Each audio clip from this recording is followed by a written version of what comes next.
Ce juge corrompu pensait qu'il pouvait ruiner la vie d'une famille innocente à cause d'un pantalon.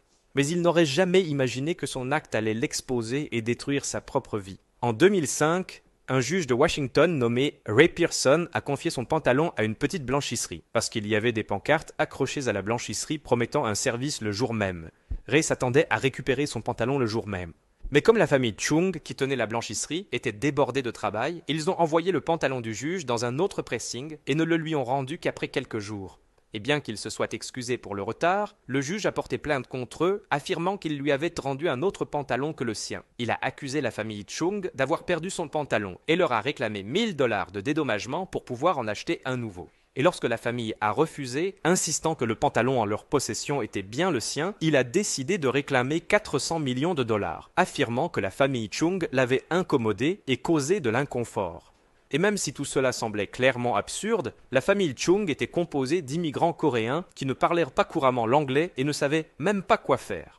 Leur peur du procès les a poussés à proposer d'abord 3 000 dollars, puis 5 000 dollars, et ensuite 12 000 dollars pour régler l'affaire à l'amiable, mais il a refusé toutes leurs offres.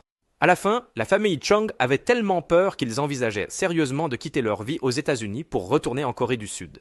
Mais heureusement pour eux, lorsque leur histoire s'est répandue dans les médias, beaucoup de gens ont commencé à les soutenir et ils ont pu recueillir suffisamment de dons pour engager une équipe d'avocats pour les défendre. Et pendant le procès, il s'est représenté lui-même devant le tribunal et a déclaré que la famille Chung n'avait pas respecté ses engagements de service le jour même où les vêtements étaient suspendus chez eux. Et même si l'affaire a duré 2 ans et qu'ils étaient sur le point de faire faillite, le juge a finalement statué contre Roy en 2007 et il a également perdu en appel. Et pendant le procès, il a été révélé par hasard que Roy était endetté et qu'il recevait des allocations de chômage après un divorce récent.